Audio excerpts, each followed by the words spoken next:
My name is Nikki Lanier, and I am the founder and CEO of Harper Slade Racial Equity Advisory. We are a firm that's dedicated to advancing equity for some and equality for all. We define racial equity as proportional fairness that takes into account the cultural and historic realities that have beset people of color as distinguished from all other people and works to remedy the same. So it's about stopping the bleeding of racism and treating the now infected wound. And I'm just so excited about Harper Slade at 12. This is our new quarterly webcast where we get a chance to talk with leaders, practitioners, business folks, DEI leaders from all over the globe who really understand, deeply understand the inextricable link among race and work and economics. And today's guest for our very first show, our inaugural show, is none other than my dear friend, CEO of Unleashed, Alesha Arscott. We're so excited to have you today. Alesha, thank you so much for being here with us. Oh, Nikki, it is such a pleasure. Really appreciate spending time with you today. Oh, thank you. So I just thought, I thought we'd dive right in. I know we've got a couple of questions I wanna punch through, but I think in the end, really, Alesha, this is about our audience understanding your lens, your story, your beautiful, unique perspective on this work, and it's filled with so much dimension and texture and meatiness. And I'm gonna try to pull all that out of you, girl. So I just think it's good for our audience to really understand all of you and all of the who of you that gives rise to the what you do. So let's start with the Alesha story. I know you came to the United States as a young, beautiful 10-year-old child from Jamaica. Yes, from Jamaica. And that experience, it shaped you in a number of ways. So tell us about that. Tell us about the Alesha story. When you think about the immigrant experience and these ideals about moving to the U.S. and the excitement that comes with it, that certainly was what I was looking forward to, right? It was this massive opportunity to have your parents having immigrated to the U.S. and then bring you and your siblings with you, right? Right. So one of the most kind of poignant experience that I remember was really confronting race for the first time. One of the interesting things about growing up in Jamaica, where I was born and raised, is that I was not raised racialized. So I had no meaning attached to the color of someone's skin. So much so, my dad had actually remarried to this wonderful woman who's my stepmom, and I call her mommy. And she is from Georgia. She's actually darker than me, and I've seen pictures. I've spoken to her. However, she sounds just like this whenever she talks because she's just from Georgia. And I thought she was white because she talked just like this. And I thought white was the sound of your voice. Yes. So it wasn't until I came to the U.S. and I looked back and I was like, ooh, my best friend, my whole circle of friends. Okay, Keisha was white, Natalia, Vanessa was white, Kimon was black. I had no idea that they were white or black because for us, we were all Jamaican. Like that's what binded us together. And so it was about culture more than it was really about race. And it was the first time that I realized that race truly is a construct. And if we built it, we can break it. So that's how I kind of enter into the world. I feel like I've had this euphoria experience with the first 10 years of my life where, someone, waited to hear what came out of my mouth before, they judged me. And so it just was this freeing experience to truly live in a society where it really wasn't about your color. But it actually takes work to get there, right? To get to the point where you're really unified by culture. And that's what I had the benefit of growing up in Jamaica. Can I just say, I can't even fathom, I can't even imagine what it's like to grow up with that kind of affirmation all around you. And then, even as a 10-year-old, to have that disrupted. Good Lord. Well, that helps me understand so much of who you are, Alesha, and how you think about the world and how you think about this work. So thank you for sharing that wonderful story. All right, so you and I met in South Florida. Yes, we met in South Florida. I was working as the vice president of HR for a charter schools company down there, and you were working in a director role in the equity space. And so, I mean, so tell us about that. So education, equity, those concepts together. I mean, that's quite an undertaking. It's difficult. Equity really in any construct is difficult, but especially when you think about how we regard education, how important it is, how critical it is to make sure that we're thinking about the structures and the behaviors and the belief systems that give rise to how we educate children. So talk a little bit about your experiences in advancing equity in education. It's so interesting. Education has always been central to everything. My father was a staunch believer in education first, and he raised us to really prioritize education, which really wasn't that much of a stretch because in Jamaica, like, don't be stupid. If you want to be popular, you better be smart. You better be Yeah, the one yeah. answering all the questions, right? It wasn't about what you were wearing. We had to all wear uniforms anyway. So education has always been a priority. Both my parents actually were educators. And so I thought my whole life that I was going to be a teacher, y'all. And then I realized, I love to train and, teach and kind of be up in front of folks. And I know how much work it takes to do 2 hours worth of a workshop and how much preparation and how exhausted I am afterwards. Because, secretly I'm an Right. introvert. And then to think about doing that 6 to 8 hours a day, every day. I was like, I don't think teaching is for me, but I do believe that it's in my blood, right? And I wanted to figure out how to really impact education. And I kind of fell into,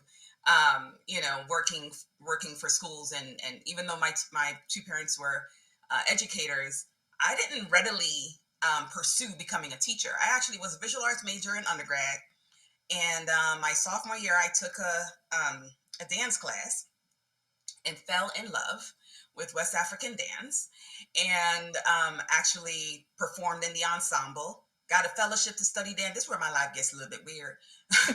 And then moved across the country to Portland, Oregon, y'all. I know, because they got this rich African, dance and culture scene, if you can believe it. And started performing in a West African ensemble, a Ghanaian ensemble, and started touring the country, including a 9 show run at the Kennedy Center and at the Lincoln Center outer doors. And then, I graduated in '01. So we know what happened in '01 with 9/11. The economy tanked. And here I was dancing for 2 years. That's not the first thing you put on a resume if you want a job that pays. And so it was time to really settle down and figure out, okay, I felt like, okay, I can't play anymore. I have to like get down to business and start making a living, right? Which, that's something for me to examine down the road. And so I wanted to move to Florida because I had tons of family there, including my mom, and my sister was getting ready to have a baby. And I moved, and I started temping because there were no jobs, right? We were in a recession. So I started temping, and I started temping at this charter operator, and they had me like, filing papers and shredding paper. I think I shredded my 12th garbage bag full of paper, and I was like, if that's all y'all have for me to do, I'm good. And Right. so I quit, and I went home, and I thought like the diva I am, I'm just gonna apply for the jobs and just sit back for the week and wait for the offers to roll in, which they didn't. And so I called back the temp agency. I was like, you have anything for me to temp at? And they were like, well, we have that same organization. I said, okay, well, I'll temp there, but I don't want a job there. 12 years later. Right. And one of the first assignments for me, um, that the first assignment that was really critical that let me know that I wanted this to be a part of my life is when I read a charter application. And I really started to learn about what they were trying to accomplish in education, what the ideals were that we stood for. What does it mean to truly put students first? What does it mean to understand students' needs, right? And to actually individualize instruction, to differentiate your instruction. And I think that's where I really started to fall in love with the idea of equity, though I had no idea that that was equity. Because remember, I wasn't racialized, right? So, like, I didn't really have the language to Right. even name it or to be able to see it and go, that's the thing right there. But what I knew I was passionate about was data instruction and was seeing every single student. So it wasn't like, oh, let me look at this overall number. I started creating processes and started building out their student information system, and started building out approaches where we understood for every single student exactly what you needed to do with that child to move them. Mhm. Every teacher gave teachers the information where every teacher knew these were the areas that you needed to target. This is the amount that it would take for them to move to the next level. Oh, these students right here, they actually need some extra support for them to move into the proficiency level. And I realized like all of that was equity. That was Yeah. just getting really clear about each student, just really looking at each student needs, not this overall average business. Right. That's And right. and you know what? We moved schools from 50% A or B schools to 82% A or B schools in just a number of years, Hmm. just from that equity individualized. So just the individual focus gave you overall improved results for everyone. Without a doubt. Yeah. Oh my gosh. Alesha, and let me just challenge you on one thing. You are a teacher. I mean, you may not practitioner in that space directly, but honestly, I mean, just as someone who's had the benefit of knowing you for such a long time and having observed you in that environment, you taught all of us about the importance of thinking about that individualized approach and really being nestled unapologetically and understanding the nuances and the idiosyncrasies of what messages and narratives must be disrupted in order for the kind of equity that you've been talking about forever to take root. So you teaching girl, you've been about this life for a minute. So I'm just I saying. receive all of that. Thank you. Because that has been like an imposter syndrome. But I think at the root of that, Nikki, and I so appreciate you naming it, is there are instincts and gifts that we all come with. And Yeah. I believe that, once I learned something, I could teach it to anybody. That's what I Mm-hmm. believe. And I dove deep into my topics and got my hands dirty. And whoever builds it knows it. And I built a lot of stuff to help us Right. understand our students, and ended up training over 4,000 teachers and principals during my time. Yeah. Yeah. And your work has expanded. I mean, just your focus on equity is evergreen and unyielding, thank God. But it's expanded through education and to other areas. So can you talk a little bit about? I'm clear about your equity pursuits then. What are your equity pursuits now? And talk a little bit about your company, Unleashed. How you unleashed in this work. Yeah, I feel like it's been such a journey. I mean, I'm sure every entrepreneur will kind of walk you through the path that they probably couldn't have mapped out from day one, but now all of those steps start to make sense, right? And I think, when I look back at my time at the charter operator and really focus on the unique needs of each student and giving people the information to meet those unique needs and setting up systems to be able to identify that, all of that was sowing seeds of who I am and where I am now. Um, it's interesting also because during that time, I discovered strengths. And Wow. Yeah.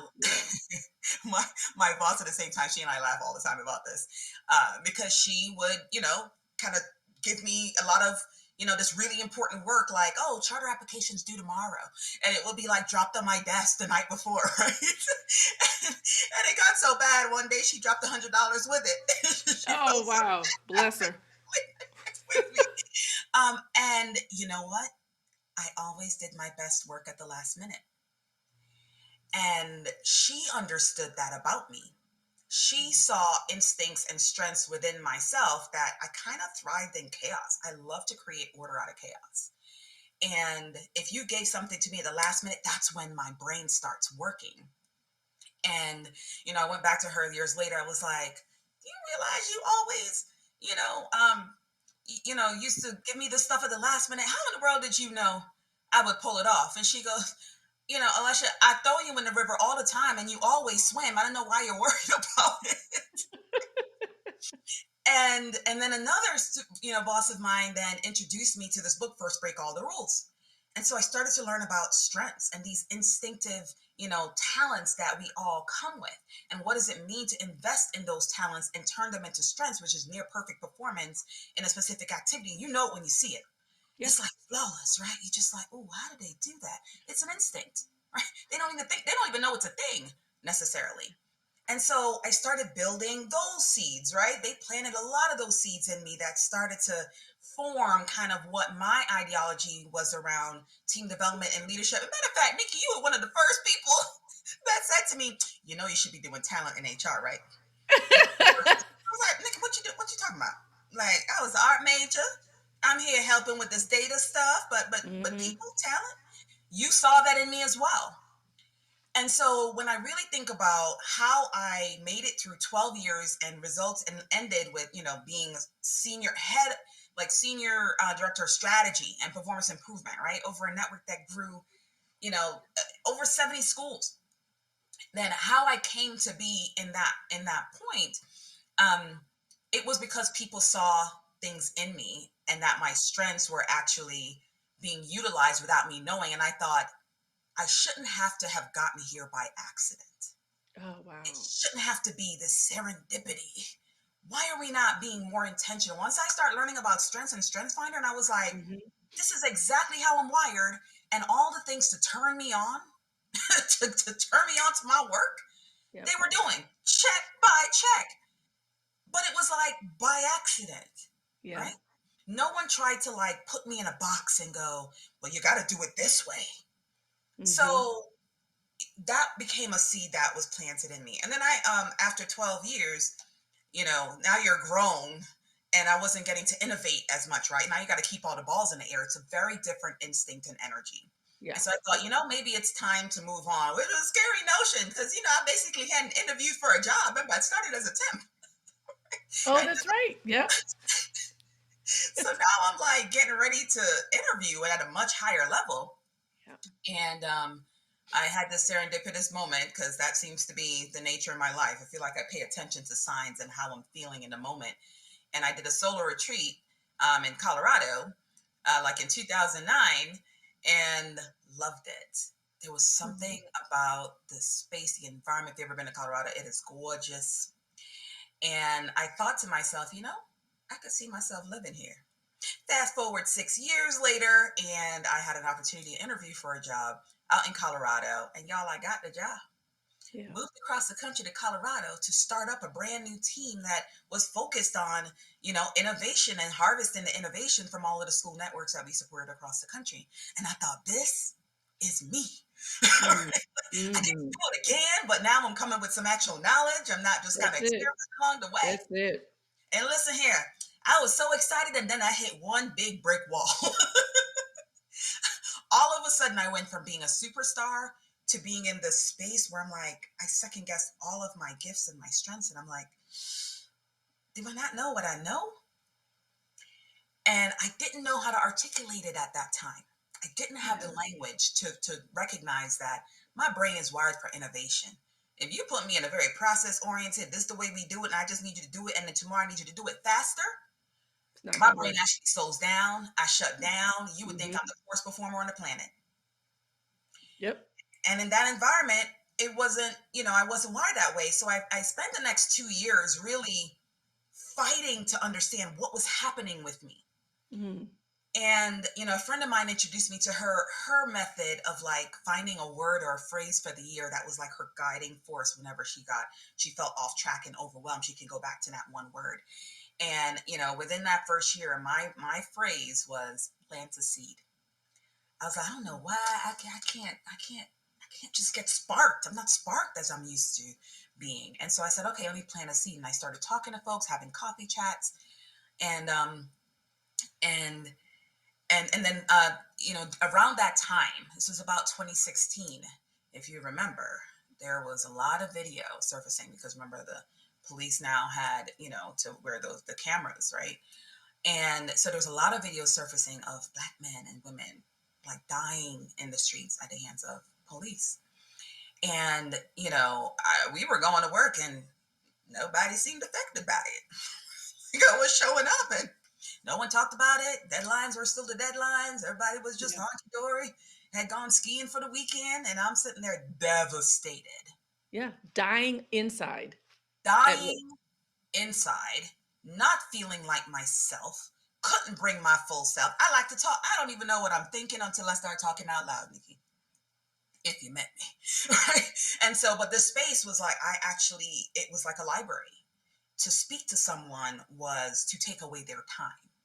And Yeah. that was the marker of a poor performer. So I didn't feel like myself. All this was happening in the world. There was no space to address it. I moved across the country. I don't know nobody out here. Okay. Right. I Right. lived in Broomfield, Colorado. Not even Denver or Boulder. People told me never to live in Broomfield. And I'm now on my second home in Broomfield. But, that's another story for another day. And so there were some community members, and I'm so grateful to them in Denver that actually had been doing work, with in education at the intersection of race and education. And this was happening. And so they were like, well, they just started creating spaces in Denver to just process. They literally called it processing recent events. Like that literally was the name of it. Wow. And just invited people. And it was this diverse group of folks. I mean, every type of race, gender, everybody, started just coming and talking out loud. And it was the first time I had heard my voice in 2 years.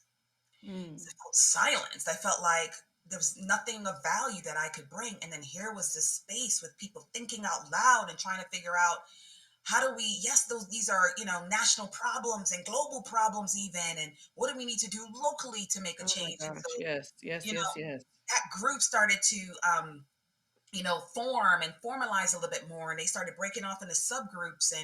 And there were a couple of subgroups. One was about redefining power, right, in K through 12 serving organizations in Denver. And the other one was focused on attracting and retaining more educators of color, to the space. And, I just started talking. I feel like, when I open my mouth, millions fall out. I feel like my gift is my voice. So I started talking and people started valuing it again. Yeah. And then so all of that, those conversations was really about equity. It was about diversity. It was about equity. It was about inclusion. Yes. Whereas incredibly white. You Yeah. just go ahead and name it. It's still shockingly white Yeah. sometimes, Yeah. and it's sometimes really difficult to feel a sense of belonging. It doesn't always feel safe, to just step outside and, to be confronted with the world that is Colorado. And I was now in space with people who believed in sacred spaces. And I Wow. got to be part of leading those conversations. And I realized my voice matters, and so does everybody in the room. And that Okay. RPI piece, we called everybody to the table, Nikki. White, Yep. black, CEOs, everybody. And Yep. really started having conversations about DEI. Oh God. And so, and I remember talking to you, Alesha, about well, I just want to say this exactly how you said it. When you were in Colorado and then you're feeling like there's misalignment with who you are and who the organization you were with permitted you to be. You talked about how do you show up in a space that's not wired for you or built with your inclusion in mind. So you're reconciling that. At the same time, you've got external messages that continue to bombard you, all of us, about our contextual mattering as black people and the violence that could be met with someone just deciding at a whim today's your day to not matter in any context, and then still having to go to work and having to figure it out. And so I love that you talk about finding some respite, finding a voice in these sessions where you could talk about how do we incubate DEI kind of principles, thinking, support, understanding. So with that, let me transition then. I know so much of the work that you're doing now with Unleashed is strength based, and how do you overlay those concepts, which I think is such a beautiful nuance for you, a distinguishing factor for you and your work. And so now we know at what's 2022, and there's a proliferation of interest in the DEI space. Well, maybe more the diversity and inclusion. Diversity and inclusion's always kind of been around for a while, and now everybody's kind of yanking this E out of the sky and affixing it right next to that D and I. And yet we really haven't made much demonstrable progress. I mean, I think that we could say incrementally maybe, but fundamentally, foundationally, not so much. Why do you think that is?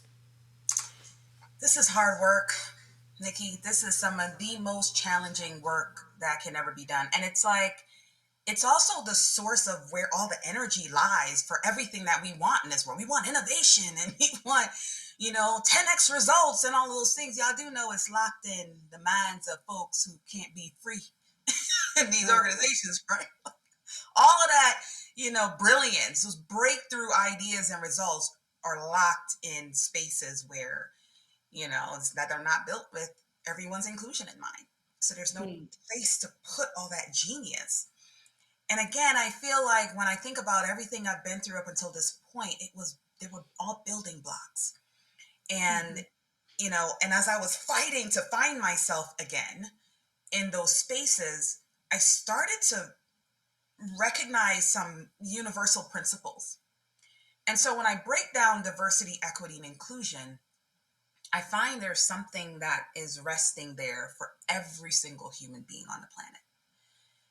A lot of times people hear DEI, be like, "Oh, we're talking about black folks again." But the folks of color, like, what's the problem now?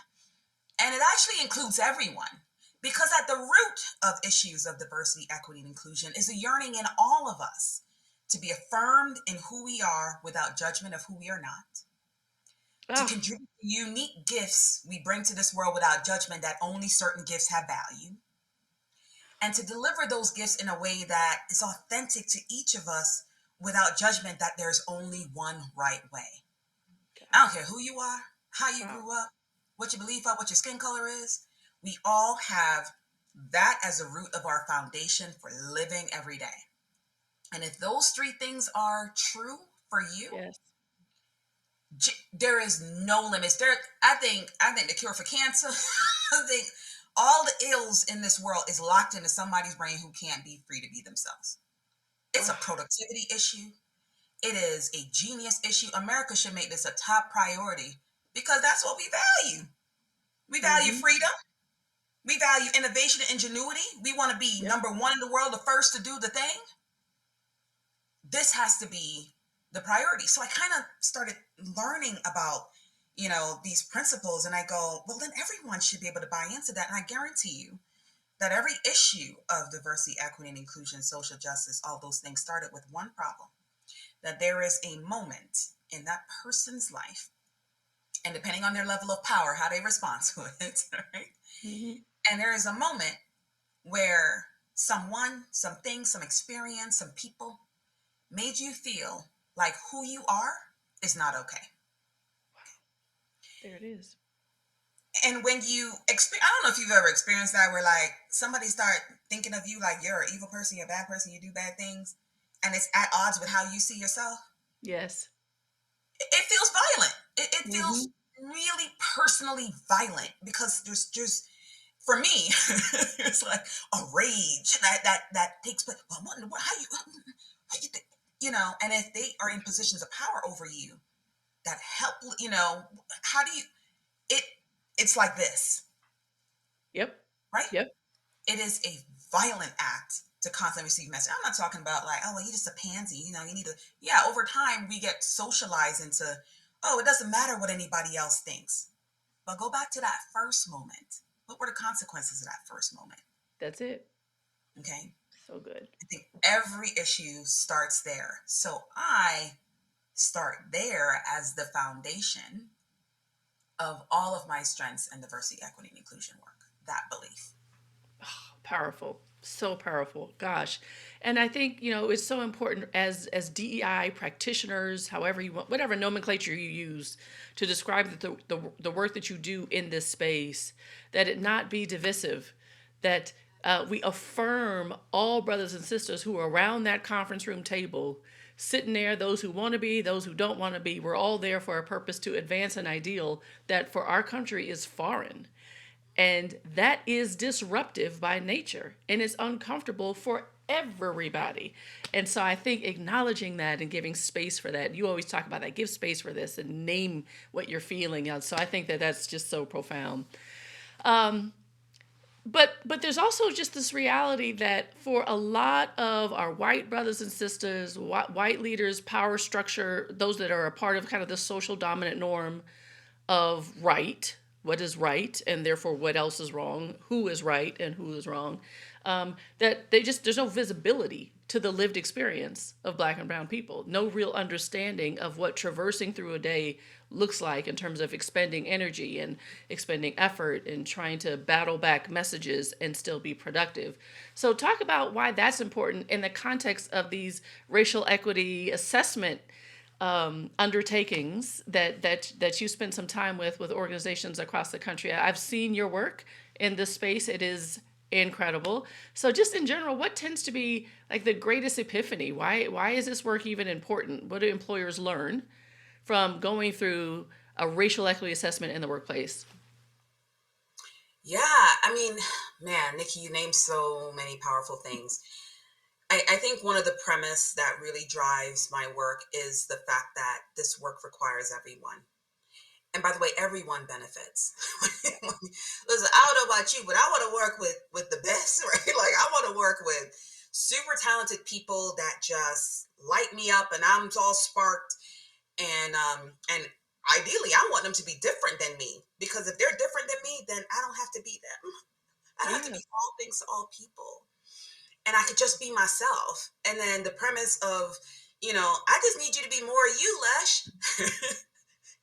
Because that's where your genius lies. How affirming is that? Yeah. Okay. And so I think one of the principles I learned early on in my work, particularly in Denver, especially around that space with, redefining power, is we assembled monthly convenings, CEOs, white male CEOs oftentimes, Mm-hmm. teachers of color in their buildings, other organizations. I mean, we had all different levels, races, and everybody was around the table, equally around the table. And I don't mean to pat myself on the back, but you know, Pat yourself, girl. Do pat, it. okay. So again, because I had started to develop these principles about each person really wants to be affirmed, I just kind of had these way of facilitating where every person voice. So someone, if a teacher who's already going to be nervous about saying some things about an organization with their boss and their boss's boss in the room, how do you make it safe for that person? How do you make it safe for that CEO to hear that feedback, to receive it? Because I guarantee you, if they feel threatened, if that violence, if they feel that, those signals that said, you know what, who you are as a white male man leading this work is not okay, Yep. no learning can take place there. No growth can take place there. I can't even reap that person's gifts in that moment. So taking some of the principles there, um, and also realizing as I was doing this work in organizations, I was also chief talent officer at one point, and doing this work in diverse and not so diverse organizations, you realize people need an entry point into the work. Mm-hmm. And I also started to realize that there were some elements that need to be true. There were some things we needed to unlearn as principles, as norms that we had accepted in the dominant culture, whatever that dominant culture is for that org. Every culture, every org actually has its dominant culture, Right. right?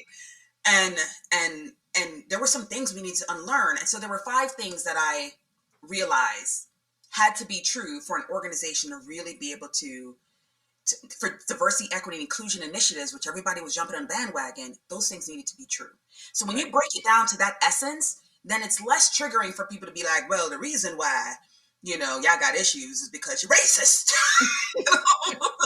And, you're shouting out this inflammatory. It's like, no, let's break it down. You know what? One of the elements are, especially in mission-driven organizations like education, it's sacrificing self-care for the urgency of the daily mission, right? This is all about energy at the end of the day. When you're encountering all these, biases, and people are saying, they're addressing you based on your social identity, your stereotypes of your social identity, intersectionalities, it's just stealing your energy, what we call urge. And you're showing up with less energy. And Mm. then we go, well, it's so important to kids. And then we don't take care of ourselves and our teachers. Right? So sacrificing Right. self-care for the urgency of daily mission, that's a DEI issue. That Okay? is a DEI issue. Oh Yes, yeah. ma'am. Choosing forged harmony over radical candor. I Mm. started to see this a lot, y'all. We and my white colleagues have been taught, because we all end up armoring up. We're going to work. Everybody armors up. Yep. My folks are like, you're not going to call me racist. People of color are just like, are you saying this about my race? Right? Yep. And so we're just armored up. And we've been taught, especially my white colleagues have been taught, mask. What is it? Everybody's been taught to mask what they really think and what they really, I just got to get through this moment. This little DEI workshop. Oh yeah, let me smile, right? And they mask it. And so I came up with this idea of forged harmony. We're going to, you know, I don't think that, but they're nodding yes or no, Right. but they're saying yes, right? Over radical candor. And Kim Scott has this brilliant two by two framework of caring personally and challenging directly.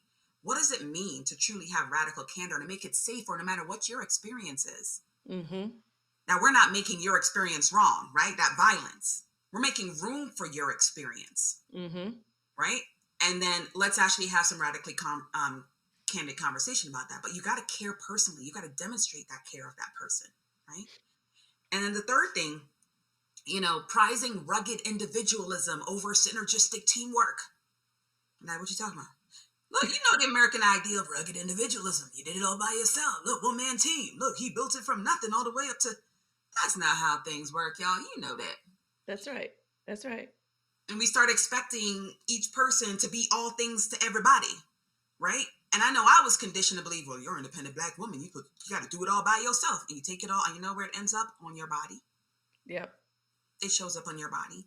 But synergistic teamwork requires diversity. Mm-hmm. It requires inclusion of all of our strengths. You know that there's an ideal for how you assemble certain unique instincts that people bring to the table for how they get work done.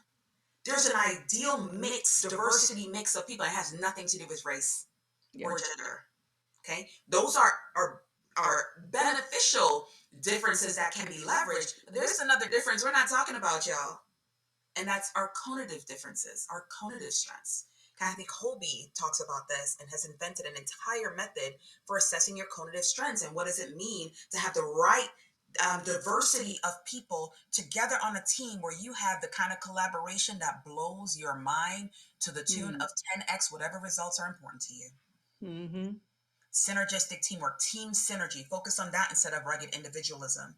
Or, believing there is only one right way to learn and get things done. That is some violence right there. This is what right looks like. Yep.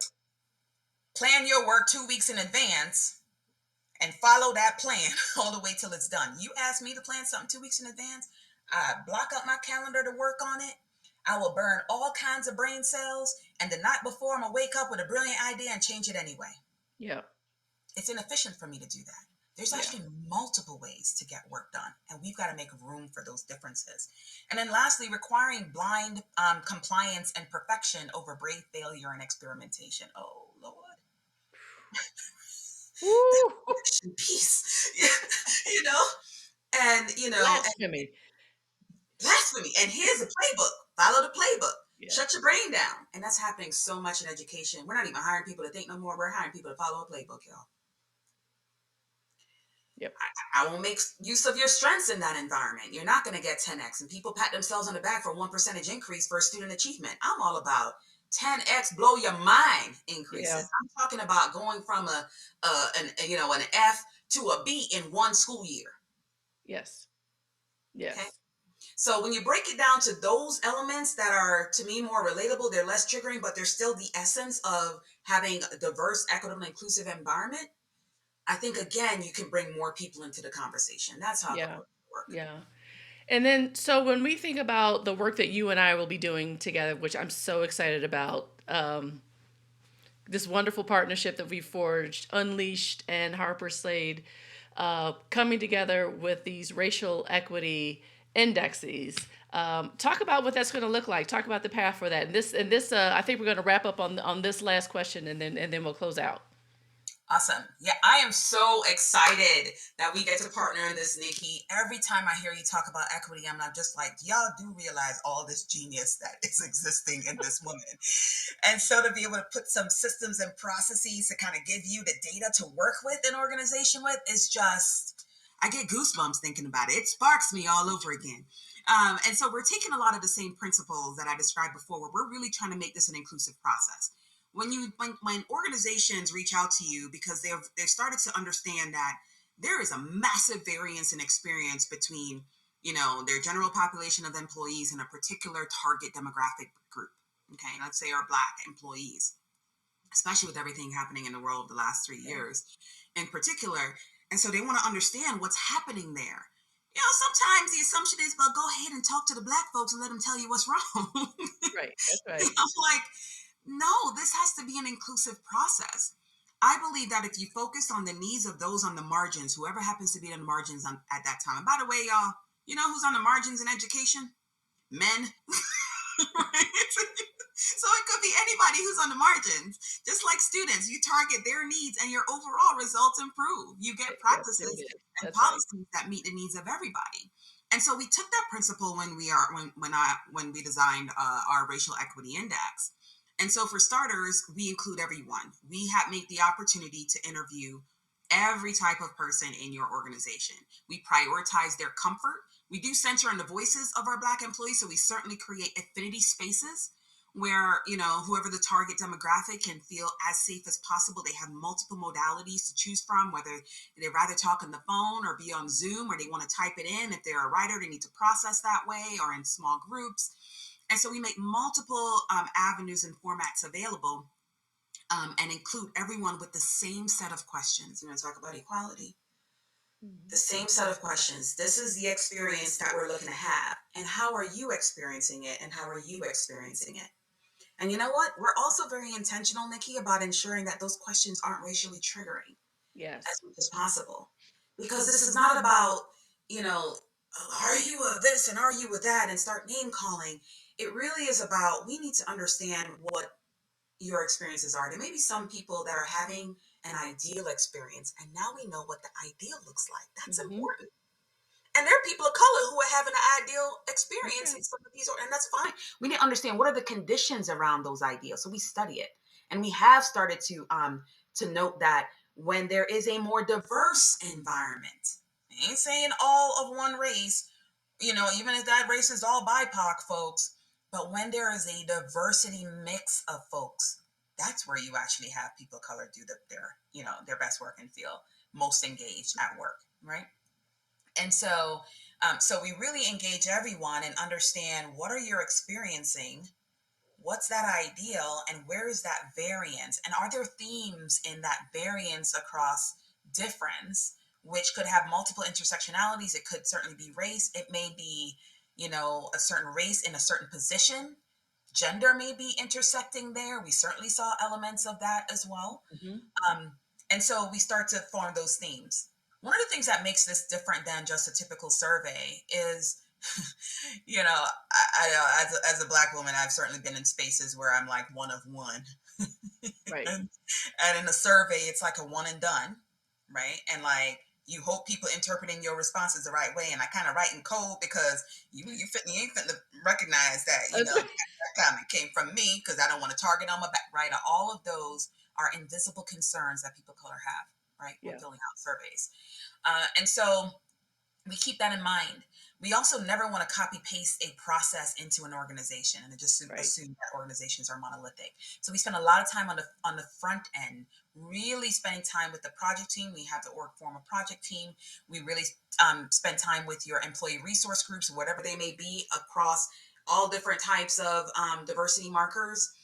We spend time building our context of the organization, understanding what's important to your mission, vision, values, your strategic goals, all of those things. What have been your efforts to date, and make sure that we contextualize the process in that. Okay, we do invitations. People come out.